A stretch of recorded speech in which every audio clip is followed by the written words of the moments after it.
Je voudrais vraiment vous dire que je suis entourée euh, dans cette table des amis de longue date, hein. Je crois que c'est pas un hasard si on m'a demandé de participer à cet atelier, parce que je suis là avec beaucoup de personnes qui ont été des compagnons de la lutte contre le sida. Moi, comme anthropologue, médecin, chercheur, mais également comme acteur de la société civile, et sur beaucoup de choses, nous avons travaillé ensemble et nous avons aussi mené des luttes ensemble dans une belle association entre les scientifiques, les acteurs de terrain, des médecins et des acteurs de programme. Donc, je pense qu'aujourd'hui, nous allons échanger avec vous et nous avons juste 1 heure de temps, donc nous allons essayer d'aller très, très vite.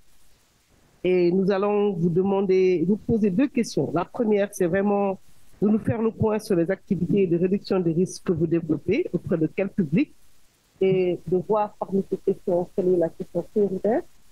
Et ensuite, dans un deuxième temps, aller sur les enquêtes et les recherches que vous avez utilisées, quelles qu'elles soient, à la fois scientifiques ou tout simplement relatives au suivi et évaluation, et de voir quels sont aussi vos besoins dans cette intersection et recherche en santé publique. Donc, nous allons commencer d'abord par la gauche, par Enda Santé. Et donc, voilà, votre directrice exécutive, Madame Turpin, est-ce que vous pouvez juste vous présenter pour 1 minute et puis vous nous parler un peu des activités de réduction des risques que vous faites. Bonjour, Dr. Khoudia, merci beaucoup pour le temps de parole. Bonsoir à tous. Je commencerai déjà par remercier les organisateurs de nous avoir associés à cet événement. Donc, effectivement, je représente ici Enda Santé, une organisation régionale basée au Sénégal, avec une couverture géographique en Afrique de l'Ouest et du Centre depuis plusieurs années maintenant. Et je me fais le plaisir de vous partager quelques éléments d'information qui ont trait aux activités que nous déployons depuis 2016 sur la question de la réduction des risques, notamment dans le cadre d'un programme régional qui s'appelle FEL, qui couvre une dizaine de pays et par rapport auquel j'ai amené de la documentation. Donc, nous avons un rapport de capitalisation qui revient sur les interventions entre 2016 et 2021 sur la question de la drogue que je pourrais bien évidemment partager. De façon spécifique, ce que nous avons fait dans le cadre de ce programme, c'est dans un premier temps commencer par un exercice de reconnaissance. Reconnaître au sein du programme FEV avec l'ensemble des pays que nous couvrons, que la question de la drogue était une question qu'il fallait aborder sous l'angle de la santé publique. Malheureusement, pendant plusieurs années, nous le savons tous, ça a été considéré comme un sujet tabou qu'il ne fallait pas aborder, qu'il ne fallait pas discuter, mais l'occasion nous a été présentée.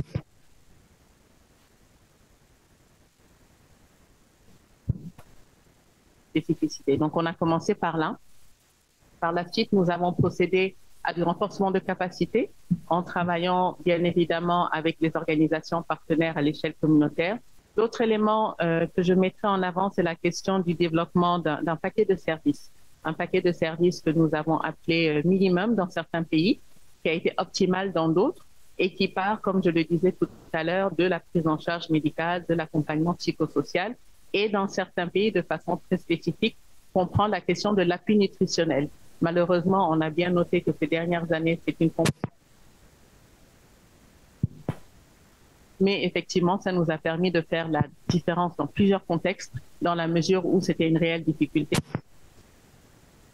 Et le dernier élément que je mettrai en avant ici, avant de passer la parole aux autres intervenants, c'est la question des partenariats.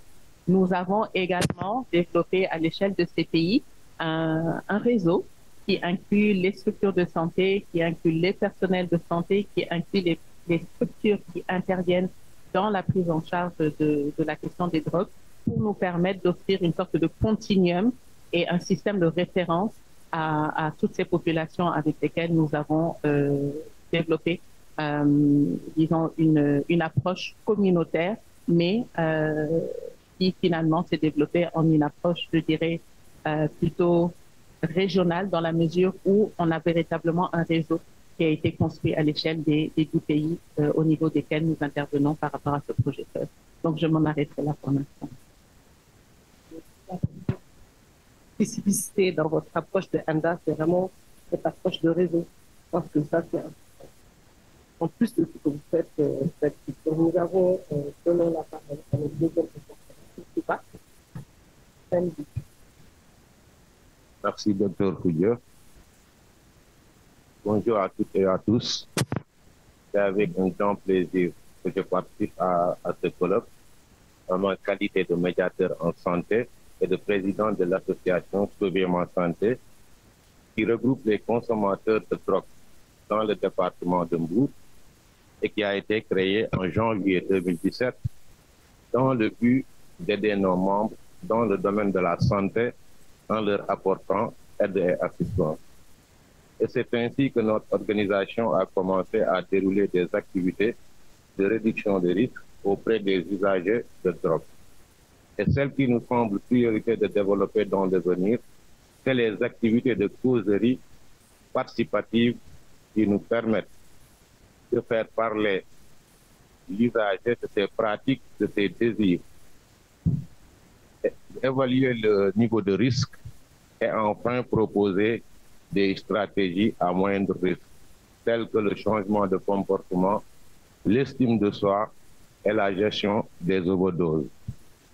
Et ensuite, les activités de terrain qui nous permettent d'identifier de nouvelles consommateurs à travers des activités outreach, c'est-à-dire aller vers les zones de consommation pour identifier de nouvelles consommateurs, pour établir une relation de confiance pour leur conduire vers le domaine de la réduction des risques. Et enfin, les plaidoyers qui nous permettent d'avoir un environnement favorable avec les autorités administratives, mais aussi les forces de défense et de sécurité, à savoir le commissariat de Mbour, le préfet, mais aussi le directeur de la maison d'arrêt et de correction, avec qui nous avons tissé de très belles relations grâce à ces activités qu'on a pu dérouler. Et je peux dire que c'est grâce à ces activités que notre organisation a une force au niveau du département qui nous permettent de régler d'autres problèmes liés à la consommation des drogues, tels que les arrestations. Avec l'aide du préfet, on a pu régler beaucoup de cas. Et pour faire le réfèrement au niveau des hôpitaux de prise en charge, tels que l'hôpital psychiatrique de Thiaroye. Et sur ce, je voudrais parler un peu sur ce qu'on a pu faire avec le centre de recherche et de formation à la prise en charge clinique de le CNCR, avec l'étude ECODIP en partenariat avec le CEPIAT, le centre de prise en charge intégrée des addictions de Dakar. Et ensuite avec l'ANCS sur l'étude participative qui consistait à évaluer les niveaux de risque des consommateurs de drogue, mais aussi avoir une estimation des tailles et voir la circulation des drogues au niveau de Mbour. Et sur ce, je voudrais dire que notre organisation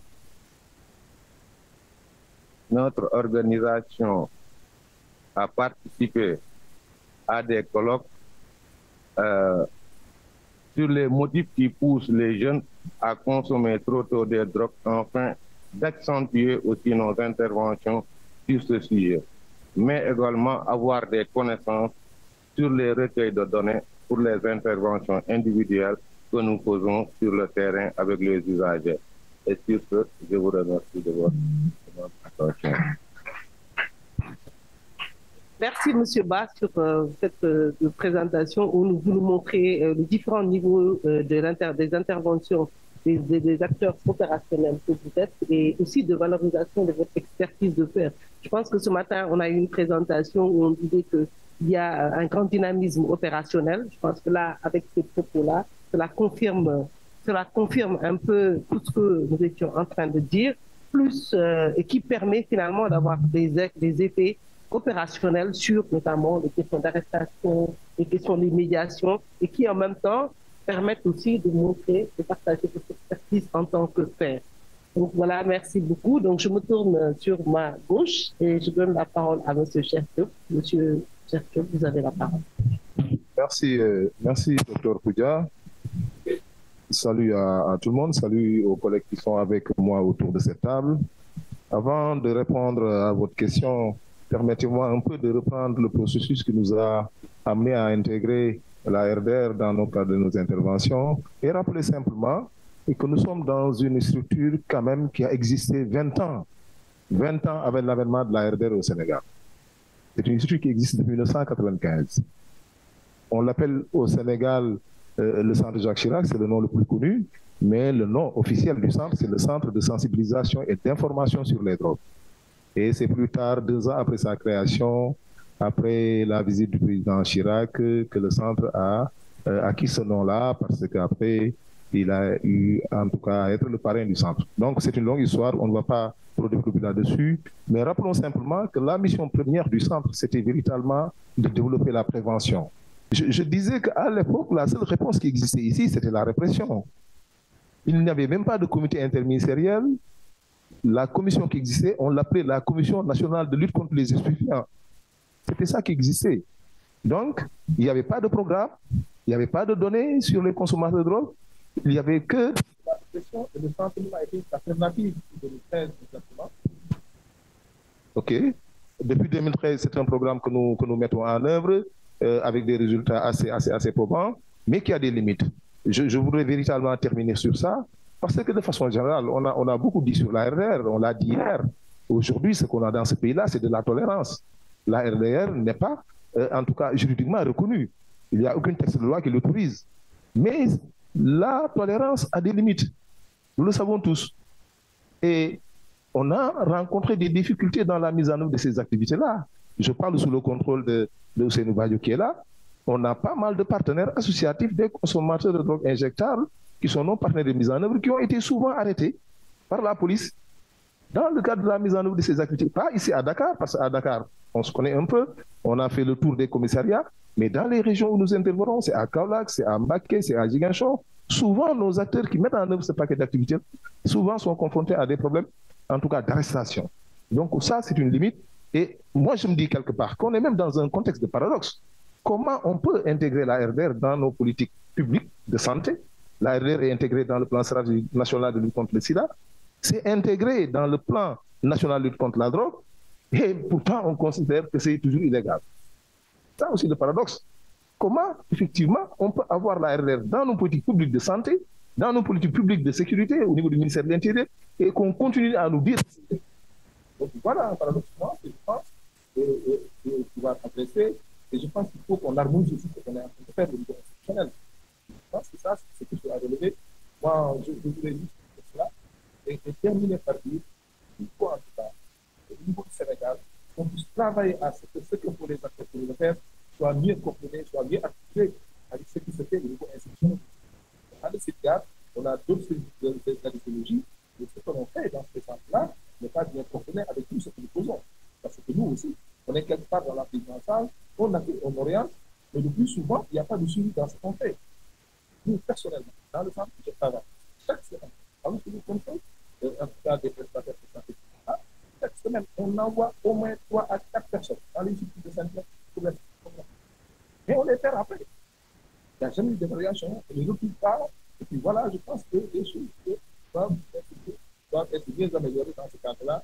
Donc voilà un peu ce que je veux dire. Il reste beaucoup de choses à dire, mais on aura l'occasion de...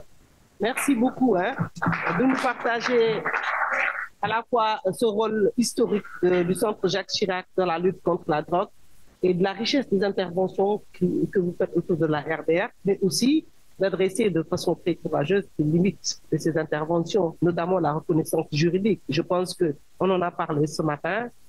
Encore une fois, ce dynamisme au niveau opérationnel est toujours des blocages sur les aspects juridiques qui deviennent de plus en plus urgents au Sénégal. Voilà, nous allons passer à la parole à M. Ousmane Gueye. Ousmane, vous avez la parole.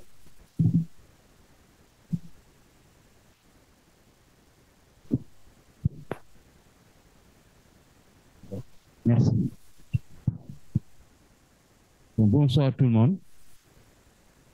Je pense que ce n'est peut-être pas nécessaire de se présenter, parce que généralement ça fait perdre du temps. Mais sachez que je suis médiateur en santé communautaire. Je suis expert sur la réduction des risques et la prise en charge communautaire des usagers de drogue injectables au Sénégal. Et je suis cofondateur du réseau national des populations clés, le RENAPOP, dont j'ai été le porte-parole et le représentant au CCM, qui est le cadre de concertation du Fonds mondial par pays, de sa création à janvier 2024. Je suis également cofondateur de RAFASUD, je l'ai dit hier, et de la première association identitaire d'usagers de drogue au Sénégal, Santé Espoir Vie.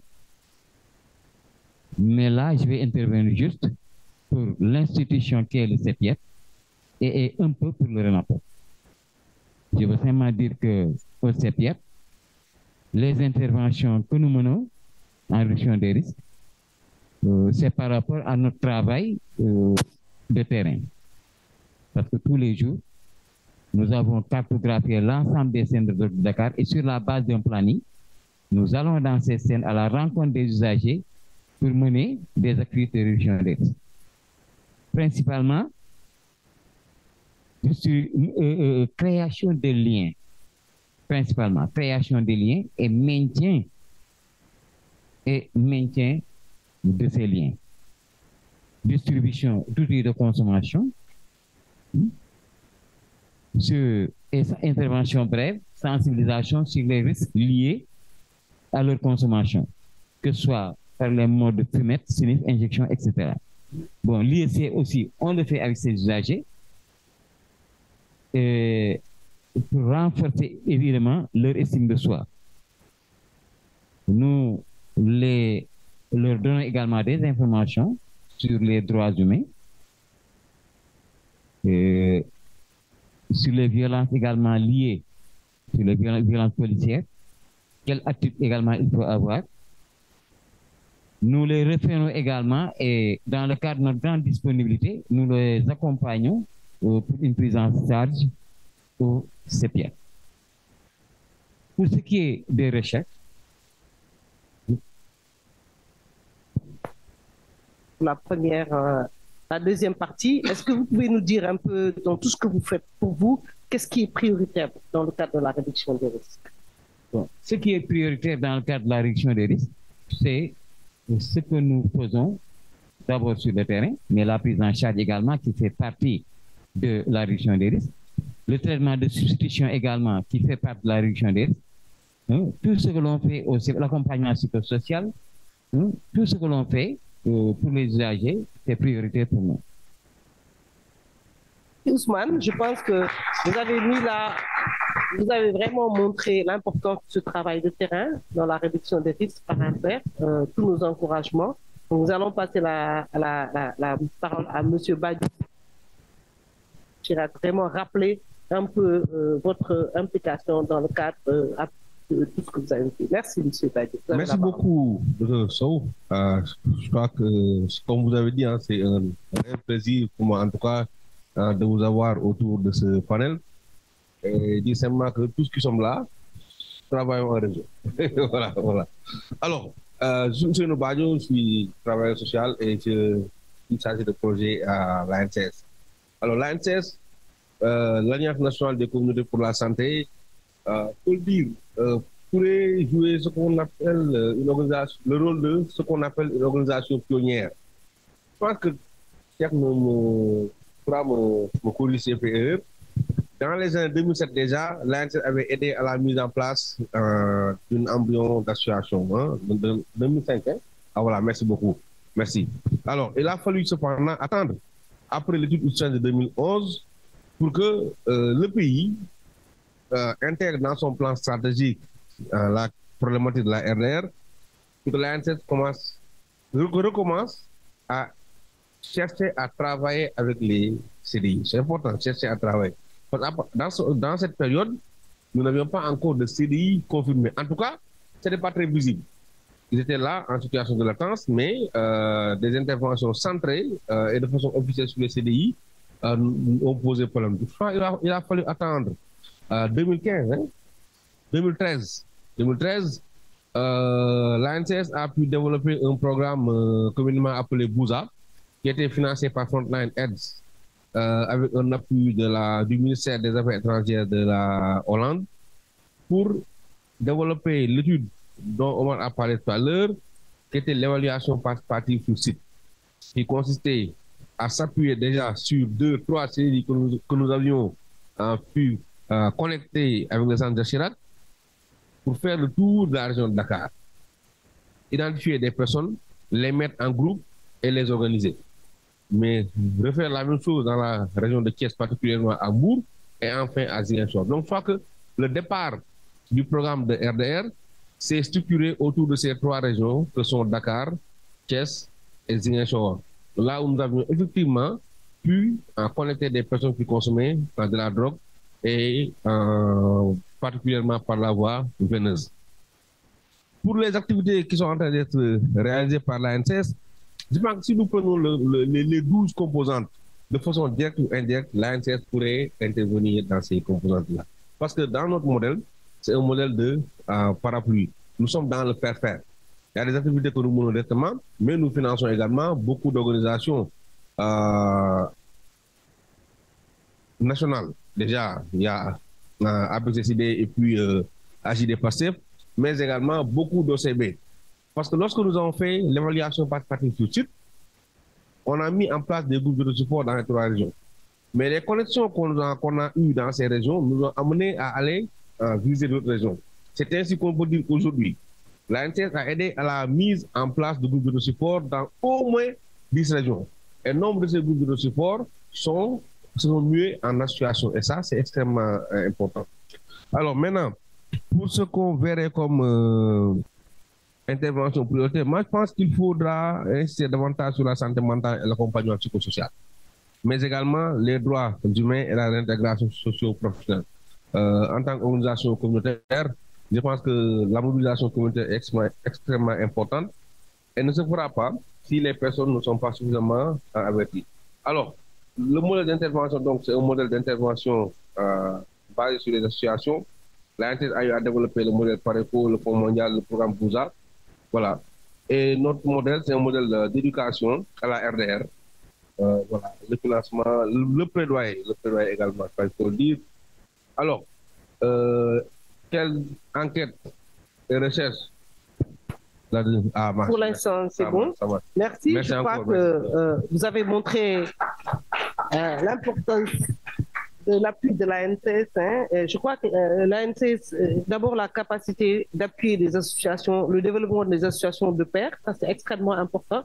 Et puis aussi de lever des financements. Parce que ça, on est dans un processus dans lequel, pour la RDR, aujourd'hui, il y a besoin de financement. Donc l'ANSES a toute une capacité de plaidoyer et de mobilisation des ressources financières qu'il est important de rappeler dans le cadre des autres. Donc nous allons passer à notre dernier intervenant. Jérôme, vous avez la parole. Merci. J'ai 5 minutes, c'est ça? Oui, vous avez 5 minutes. J'essaye. Donc soyez focus. Merci, bonjour tout le monde. J'espère que vous allez bien. Je m'appelle Evano Jérôme. Je ne suis pas docteur, je ne suis pas professeur. Je suis français et j'habite dans le plus beau pays d'Afrique de l'Ouest, la Côte d'Ivoire.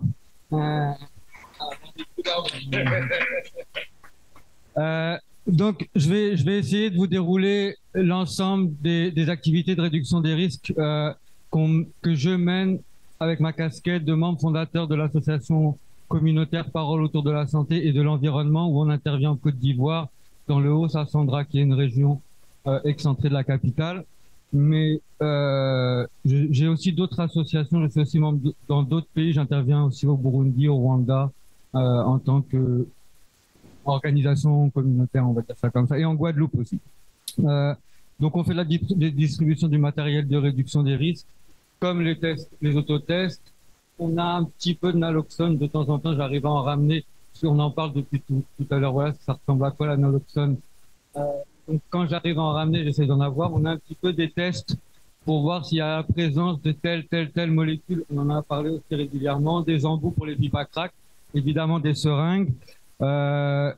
quasiment tout ça est fait sur fonds propres. Il faut savoir qu'on a presque aucun financement. Le peu de financement qu'on a, c'est pour les petits pères diem, pour nos pères éducateurs qui sont sur le terrain.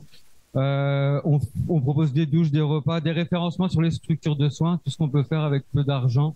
On essaie de récolter les crachats pour les analyses de tuberculose. Voilà. On fait beaucoup de soutien communautaire. On essaye de faire des groupes d'autosupport, du soutien individuel. Dernièrement, je voulais parler de ça parce qu'on parlait de livraison, on parlait aussi de THC. Dernièrement, en Côte d'Ivoire, il y a des gens qui se sont mis à faire du business de CBD, qui est une marijuana sans la molécule psychoactive. Et donc, il y a un magasin qui a pignon sur rue et qui vend des fleurs séchées, du CBD liquide, etc. Et ce qui est intéressant, c'est que c'est des anciens consommateurs qui ont lancé ce business. Et donc, nous, on se téléphone, tiens, si on veut un peu, et on peut se faire livrer, mais c'est pas j'ai du mal à saisir la légalité exacte des choses, mais c'est pas une molécule psychoactive, c'est pas considéré comme une drogue. Et donc, il y a un magasin qui a pignon sur rue. Convoyage de crachat pour la tuberculose, je l'ai dit. On essaye de favoriser l'observance au traitement, c'est très dur pour la tuberculose. Tout ça, c'est des choses qu'on peut faire sans trop de moyens, avec surtout des forces vives. On essaye de faire la sensibilisation de la population générale, parce que vous le savez, la population générale elle a du mal à comprendre que la réduction des risques est quelque chose de bénéfique pour la société et pour la santé. Donc, il faut expliquer aussi aux gens pourquoi distribuer des seringues, c'est intéressant et c'est pas de l'incitation à la consommation. On a le journal Apalab dont on va parler juste après, qui est un journal communautaire pour l'Afrique francophone et la diaspora. J'en ai distribué un peu, il en reste quelques exemplaires. On fait du plaidoyer avec aussi nos moyens, avec notre bouche, qu'on est en train de faire aussi aujourd'hui. Plaidoyer, on essaye de faire la décriminalisation, les programmes d'échange de seringues et l'implication communautaire. Voilà nos trois gros axes stratégiques de plaidoyer. On élabore des tracts.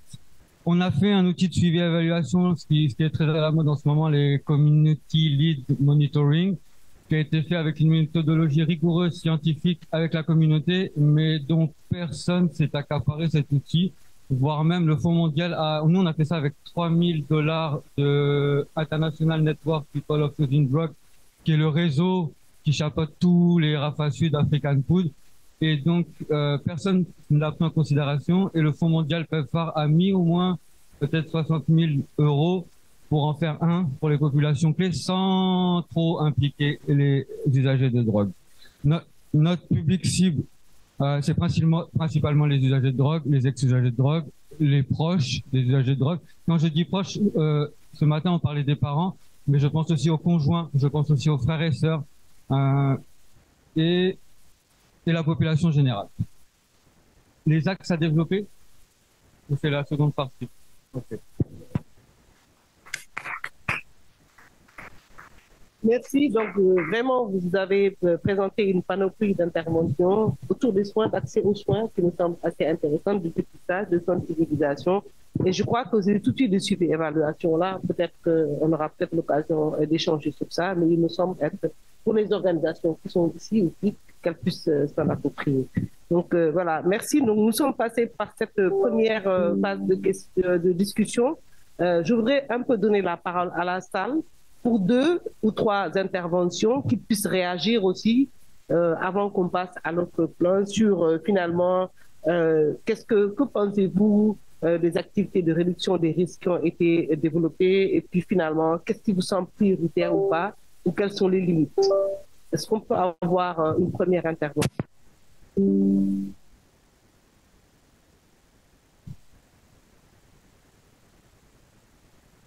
Merci beaucoup.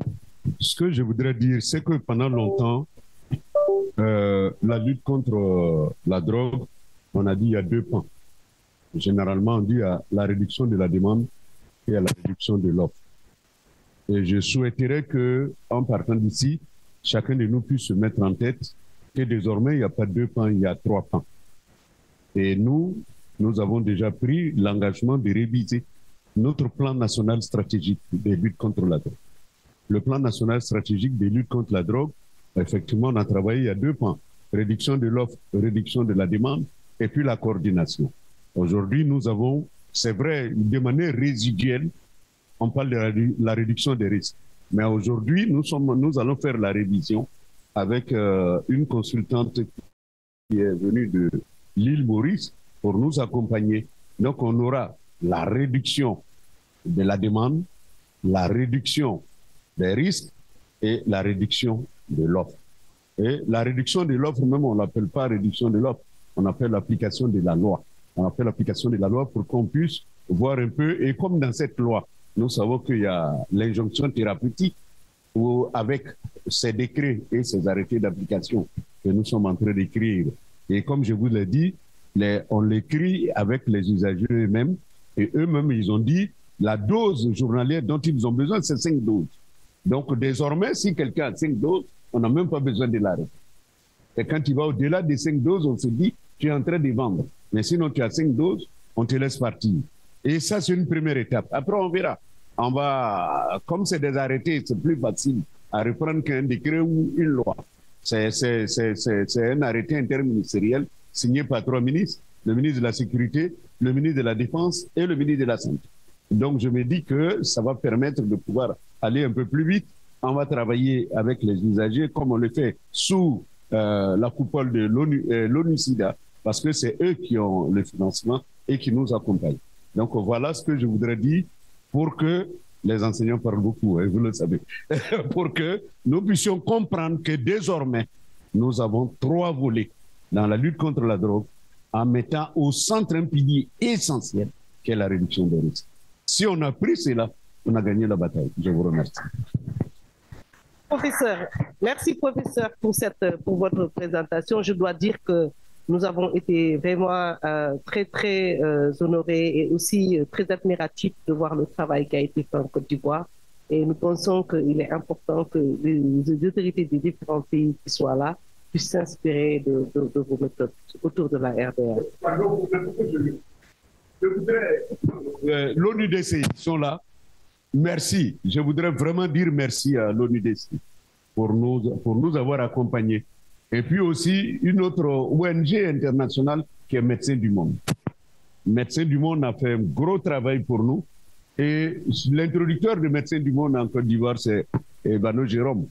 C'est lui qui a envoyé Médecins du Monde. Il a fait les premiers pas. Il a fait un grand boulot. Et même si lui et moi, quelquefois, on a des anicroches, ça c'est normal. La langue et la dent vivent ensemble et ils se battent de temps en temps. Hein? Ça, c'est tout à fait normal. Mais il faut pouvoir lui tirer le chapeau. Il a fait un bon travail. Il a fait un très bon travail. Vous savez, quand on veut bien faire, quelquefois on fait mal aussi. Je ne dis pas qu'il a fait mal, hein, c'est pas ce que je veux dire. Ça, c'est une manière de parler. Mais je voudrais les remercier publiquement. L'ONUDC, avec le représentant régional, le représentant régional ici, qui est à Dakar, qui nous a toujours accompagnés, aujourd'hui avec Cheikh Touré, qui est à Abidjan, avec qui nous travaillons et son équipe. Et Médecins du Monde, c'est vrai, après René, j'ai dit Médecins du Monde, pardon, René Boulet. Non, on ne m'arrache pas la parole aussi facilement. On ne me blague pas avec les merci ou les applaudissements. Ce n'est pas ça qui me fait arrêter. René Boulet, j'ai parlé d'Ebano, René Boulet, Stéphanie Beau, et puis celle qui est là qui ne m'a pas encore rendu visite. Hein, dites-lui, hein, si elle ne vient pas me rendre visite, je vais me fâcher contre elle. Parce que je ne vais pas signer ces documents si elle ne vient pas me rendre visite. Merci beaucoup. Docteur, merci. Vraiment, merci, professeur. Je pense que vous soulignez là l'importance d'un partenariat nord-sud qui soit productif, qui soit respectueux et qui permette d'avancer les choses, et avec l'appui des organisations internationales. Vraiment, l'ONU d'ici,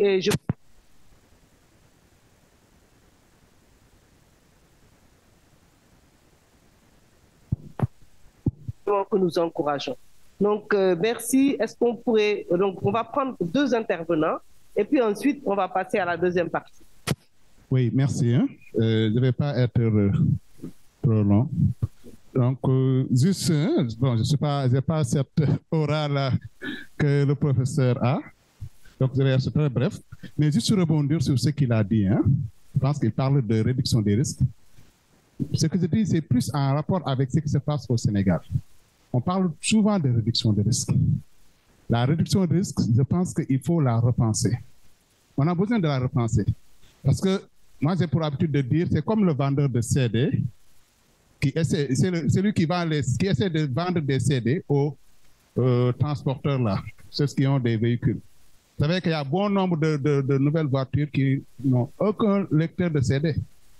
Donc, c'est comme si vous proposez une approche qui n'a rien à voir avec la réalité actuelle. Donc, il faut qu'on repense la réduction des risques. Et ça passera par une évaluation des nouvelles pratiques de consommation. Est-ce que la réduction des risques va seulement s'orienter vers les drogues injectables ou pas? Parce que quand on parle d'infection de VIH, tout ce qui peut amener à une suspension de la vigilance peut être un facteur de risque. Donc, même l'alcool même peut être un facteur de risque. Donc, il faut qu'on repense véritablement nos interventions.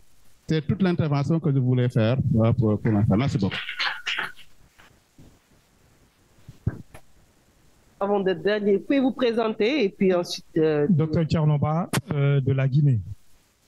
Au fait, moi, je veux apporter une contribution au fait, par rapport à l'intervention de Dr Bertrand. Je ne sais pas s'il est en ligne. Il a parlé des cannabinoïdes de synthèse. Il a dit que la dangerosité est difficile à préciser, mais réelle. Il a mis un gros point d'interrogation sur la drogue couche. Je voulais apporter une contribution pour lui dire que la drogue couche est l'une des drogues les plus mortelles que la jeunesse guinéenne et sierra-léonaise n'a jamais connue. C'est une menace pour la santé publique en Afrique de l'Ouest. Pourquoi? Les signes cliniques de cette drogue, il y a l'hallucination, il y a l'euphorie, mais aussi l'usager de drogue couche avale sa langue, ça obstrue les voies aériennes supérieures, ça provoque ce qu'on appelle l'asphyxie. Et l'asphyxie, c'est l'arrêt momentané de la respiration. L'année dernière, en Guinée, nous avons enregistré 35 morts. Donc pour nous, c'est un problème important de santé publique et d'urgence. C'est la raison je voulais intervenir avec lui dans ce sens, mais aussi lui dire que la drogue couche, nous avons amené l'échantillonnage pour analyse. C'est composé de carbone, de cannabis et d'autres produits chimiques tels que l'acétone. Et l'acétone est composé de carbone, d'hydrogène et d'oxygène. C'est la raison quand ils consomment la drogue couche, il y a le taux d'oxygène dans le sang qui baisse. On dit la saturation a baissé. C'est dans cette optique que l'usager de drogue fait beaucoup d'efforts pour pouvoir respirer, il avale la langue. Et aujourd'hui, les traumatismes liés à la consommation de cette drogue couche, c'est quoi? Vous avez vu, il y a des images qu'on va vous envoyer plus tard. Et il cherche à prendre la langue avec une pince. Il utilise la pince mécanique. Donc non seulement il y a des fissures au niveau de la langue, ça coupe la langue et ça fait que certains usagers de drogue n'arrivent plus à s'alimenter. Nous avons un cas tout récemment en Guinée, à l'Abbé, un usager de drogue qui a la langue pendante qu'on n'arrive plus à remettre. Donc voilà pour dire encore une fois que la drogue couche, c'est l'une des drogues les plus mortelles. Ce n'est pas un gros point d'interrogation, mais c'est de prendre au sérieux. Merci beaucoup. Merci pour ce plaidoyer d'alerte.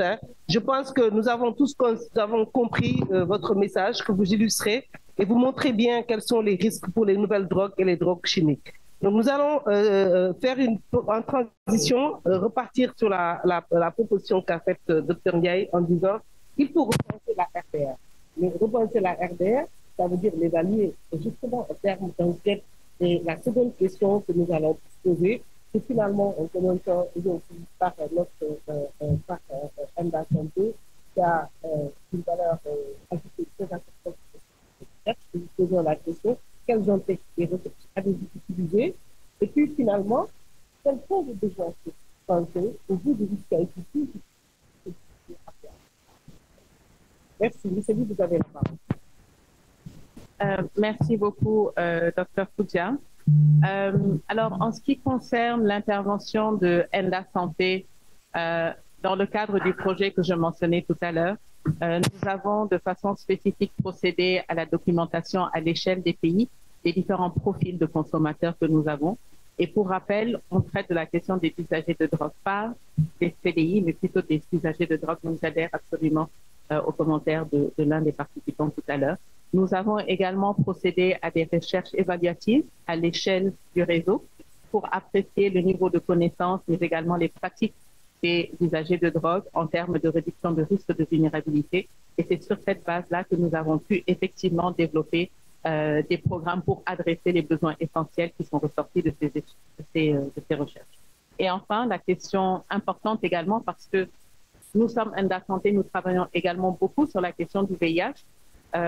Les différentes interventions à travers la recherche que nous avons menées nous ont permis également d'avoir une meilleure appréciation des différents taux de positivité des usagers de drogue pour nous permettre ensemble effectivement de pouvoir les adresser et faciliter le référencement vers les structures de prise en charge, notamment pour la mise à disposition du traitement antirétroviral lorsque c'est nécessaire et demandé par les usagers de drogue. En ce qui concerne les sujets sur lesquels nous souhaiterions avoir davantage d'informations, nous en a parlé tout à l'heure rapidement, c'est la question de la santé mentale. C'est à notre sens un besoin en termes d'évidence que nous devons continuer à porter, parce que dans des pays comme la Guinée, dans des pays comme le Niger et la Guinée, c'est à travers justement la génération des évidences que nous avons pu porter le plaidoyer et faire de sorte que cette population soit intégrée dans les programmes nationaux de lutte contre le VIH. Donc c'est véritablement dans ce sens, sur la question de la santé mentale de façon spécifique, que nous souhaiterions dans les années à venir accentuer les évidences. Okay. Merci Ngisali. Je pense que la question de la santé mentale aujourd'hui, elle est centrale. Et la santé mentale et drogue, vraiment, ça semble peut-être l'avis de M. Ba. Merci beaucoup. Je l'avais souligné tout à l'heure, nous avons utilisé deux recherches, c'est-à-dire la recherche participative et l'étude ECODIT, étude sur la consommation des drogues dans la région de Thiès. Mais aujourd'hui, à notre niveau, nous travaillons avec des jeunes et nous n'avons pas assez de données par rapport à ces jeunes-là. Et nous habitons dans une zone spécifique où il y a le tourisme, la station balnéaire et la drogue circulent toujours. Et à notre niveau aussi, nous voulons avoir plus de connaissances sur les motifs qui poussent les jeunes à consommer très tôt des drogues, afin d'accentuer aussi nos interventions sur ces sujets. Mais également avoir des connaissances aussi sur les recueils de données, puisque nous faisons des entretiens individuels par rapport à notre organisation pour la remontée des données. Merci beaucoup. Merci. Je crois que ce besoin de renforcement de capacité a été entendu. Je pense que ici vous avez des acteurs qui sont spécialisés dans le renforcement des capacités des organisations de la société civile, mais la question des jeunes aussi est extrêmement importante. Donc, en tout cas, nous allons passer la parole rapidement à M. Gay, qui va nous dire, lui, quelles seraient ses priorités. Merci. Donc, juste revenir sur les recherches qu'on a déjà effectuées. Bon, je pense que les recherches, bon, il y a Codicem, Codisox, etc. Donc, toutes les enquêtes par écho qui ont précédé l'ouverture des centres de prise en charge des addictions dans les régions. Bon, prioritairement, je pense que pour ce qui est des recherches, nous avons un constat. Nous constatons depuis quelque temps plusieurs cas de décès au niveau du CEPIAT, dans la file active. Et ces personnes décédées ont une particularité, c'est-à-dire beaucoup d'entre eux sont des patients méthadone. Je discutais avec un ami médiateur qui essayait de me donner des raisons, qui me disait que c'est parce que certains d'entre eux sont vieux, sont malades. Il me disait les gars qui sont décédés n'ont pas une bonne hygiène de vie, etc., etc. Mais je pense que c'est des commentaires, à mon avis. Je pense que ce serait en tout cas intéressant si on avait des évidences sur la base des recherches. Donc, prioritairement, on pourrait faire cela.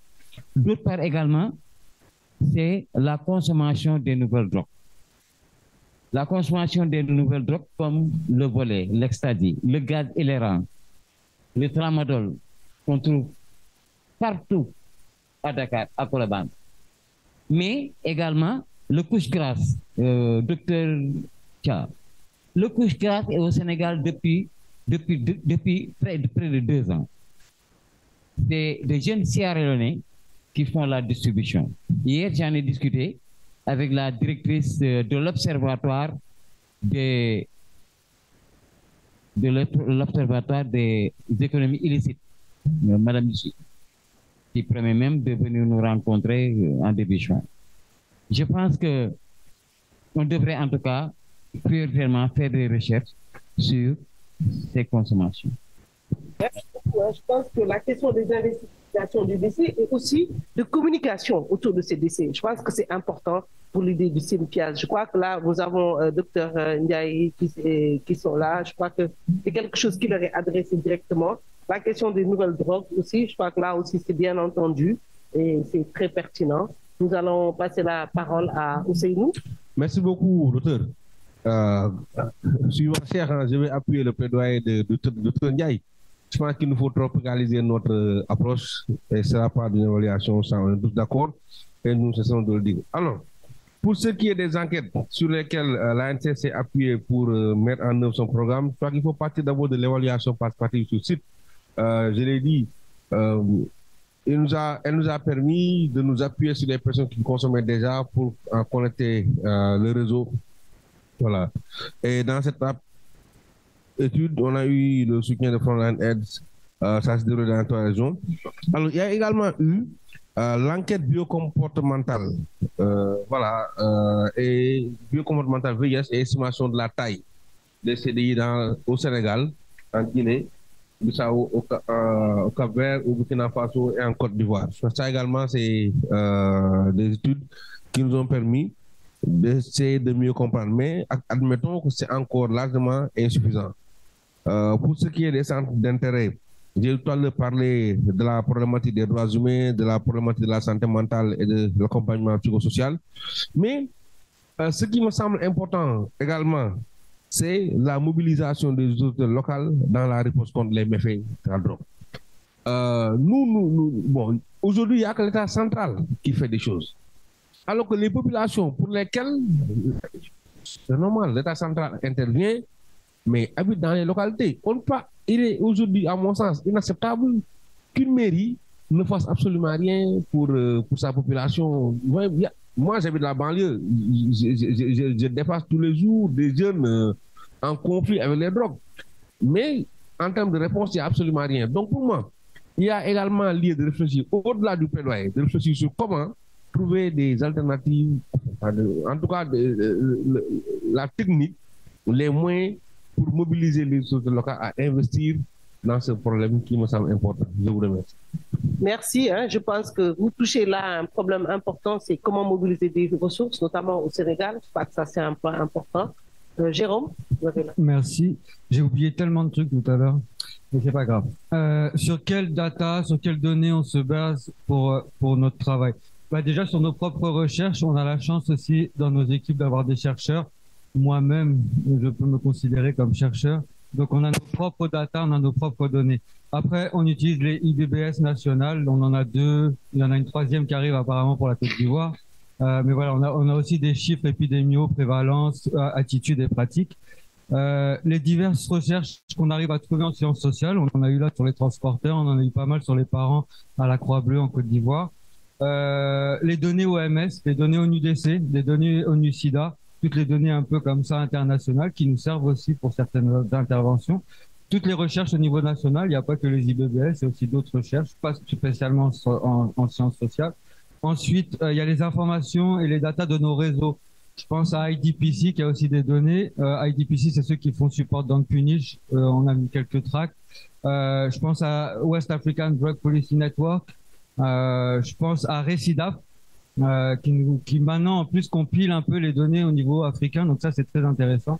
Je pense à CECIM, voilà des données, et je pense à Input aussi. C'est des réseaux qui ont quand même des informations intéressantes à transmettre, mais surtout la majorité de nos données et la confirmation des données de toutes ces recherches, c'est nous-mêmes.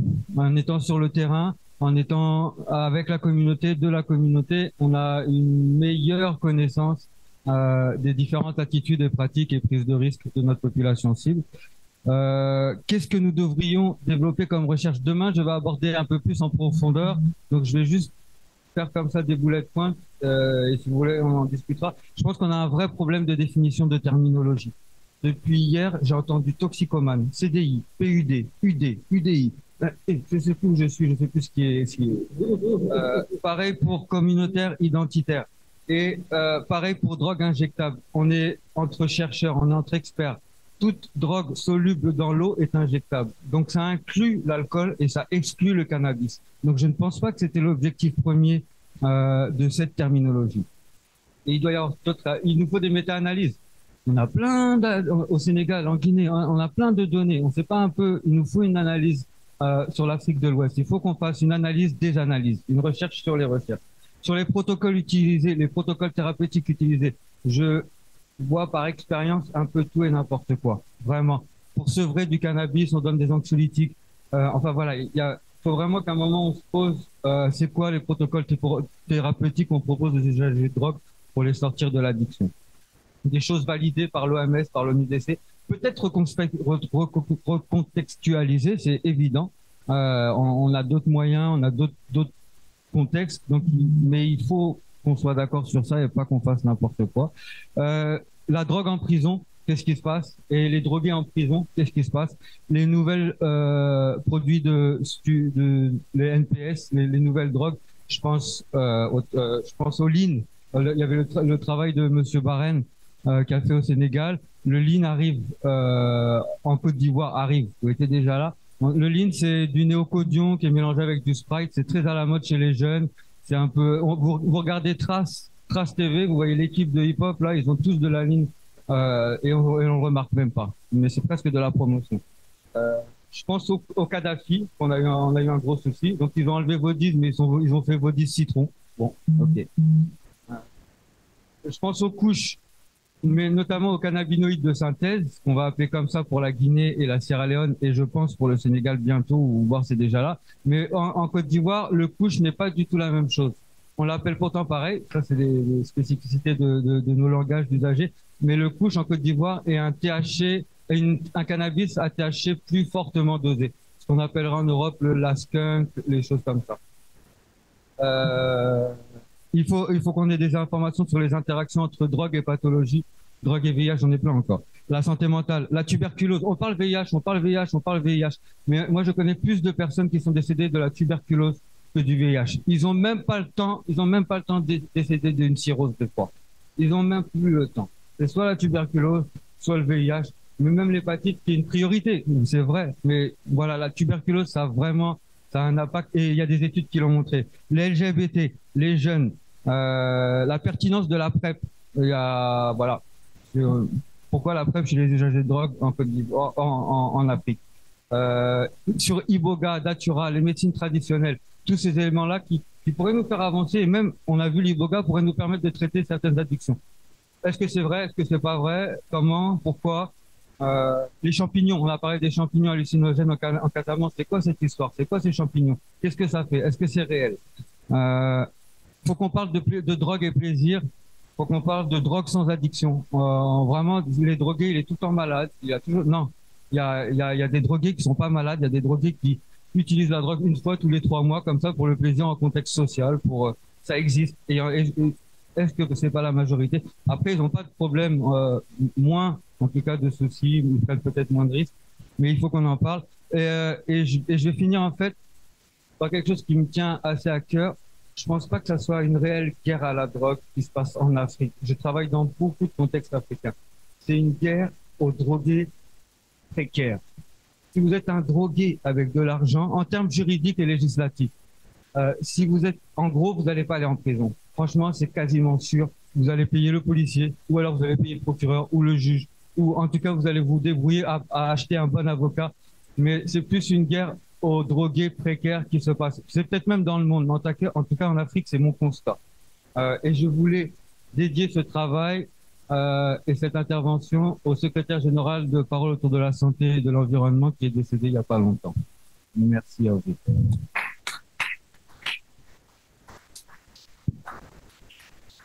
Je pense qu'on arrive au terme de cette table ronde. Je voudrais juste faire un constat. Le premier constat, c'est que nous avons vu à quel point l'ensemble de ces acteurs communautaires qui sont ici impliqués dans leurs activités ont également travaillé, été impliqués ou ont utilisé les résultats des recherches pour pouvoir mener leurs activités. Ça, c'est très important. Donc, c'est vraiment des activités communautaires qui sont basées sur la science. Et ça, je pense que c'est le premier constat qu'il faut faire. Le deuxième constat, c'est vraiment la richesse des interventions communautaires dans la lutte contre la drogue. Véritablement, les interventions communautaires, on voit bien qu'in fine, on est dans un dispositif dans lequel l'État n'est pas très présent. Et lorsque l'État n'est pas présent, qu'est-ce qui est là? C'est la société civile. La société civile, elle est là avant l'État. Elle organise. Et l'État finit par arriver, mais vraiment, constater sur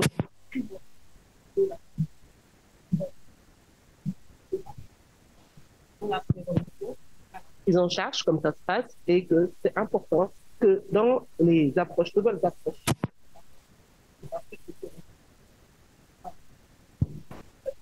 la société civile puisse avoir toute leur place dans le cadre de ces et ça, c'est tant que la société civile, nous venons de l'infection à VIH, SIDA, et une des grandes forces du VIH, c'est la multisectorialité. Mais multisectorialité effective, avec pas une tutelle qui serait oppressante, mais une approche qu'on construit ensemble. Et terminer aussi sur, finalement, les différentes priorités de recherche. Vous avez dit quelque chose qui est important, et moi-même, je l'ai constaté en faisant ma présentation, c'était qu'il faut qu'il y ait une harmonisation des termes consensuels. C'est important. Voilà, on voit UDI, RDR avec un D, grand D. Il y a un travail à faire sur le lexique. Ensuite, la question de RDR. Je crois que là a été une interpellation importante. Il faut que l'on retravaille sur finalement quelle est la RDR que les différentes personnes vont adopter en fonction des réalités qu'elles ont vécues. Si aujourd'hui, comme on dit, les scènes de drogue ont disparu pour parler comme les acteurs qui disent que de moins en moins on a des scènes ouvertes pour les gens avec des injecteurs, parce que si j'ai bien sous bonne souvenance des résultats qui ont été partagés par mes jeunes collègues, c'est que l'injecteur, finalement, est quelqu'un qui va être qui est mal perçu et les injections diminuent de plus en plus. Mais ça ne veut pas dire, au contraire, on a de nouvelles formes de drogue. Et ça, c'est quelque chose d'important qui a été dit ici. C'est les jeunes, la drogue et les nouvelles drogues. Et les nouvelles drogues. Quelles sont ces nouvelles drogues? Comment elles se manifestent? Où est-ce qu'on les trouve? Et ça va tellement vite que je pense qu'il y a un travail à faire là-dedans. La santé mentale a été dit. Comment faire le travail sur la santé mentale dans des pays africains où finalement la santé mentale, c'est le pays de la santé. Et il est important de revoir ça. Voir aussi au niveau opérationnel les investigations d'un programme. Quand on met en place un programme et que un programme tel que le CPIAT, il y a des décès, il est important de comprendre pourquoi. Ça, c'est vraiment ça permet aussi de ne pas perdre tout cet avantage sur cette activité. La mobilisation des ressources à la fois financières, je dirais même l'implication et l'engagement des différentes autorités autour de la lutte contre le drogue. Ça, c'est une question. Comment construire le plaidoyer? Comment faire avancer le plaidoyer? Comment toucher les gens qui ne sont pas touchés? Je crois que là, il y a un travail à faire. Et puis aussi des choses beaucoup plus classiques, des méta-analyses. Vous avez parfaitement raison. Je pense que Anderson peut être interpellé en sachant la capacité que vous avez d'avoir travaillé sur plusieurs pays, à la question de la tuberculose, des médecines traditionnelles, et vous touchez, c'est déterminé sur le dernier point, que vous touchez, qui est assez sensible. Ici, c'est vraiment l'approche récréative. Il existe ici, oui, il existe, c'est clair, nous en avons tous les jours dans nos familles, à côté de nous, nous voyons des jeunes qui de plus en plus adoptent des pratiques de drogue, qui ne sont pas forcément des addicts, mais il faut que nous aussi, en termes de recherche, que les Africains, tous les Africains aient le courage d'analyser et d'aller vers ces pratiques. Donc, je voudrais vraiment remercier tout le monde ici d'avoir parlé. La session va être close. Et puis, remercier les participants, les gens qui ont posé des questions et l'ensemble des personnes qui sont là, ainsi que les organisateurs de cet atelier, qui sont les chevilles ouvrières de ces processus-là. Merci à tous.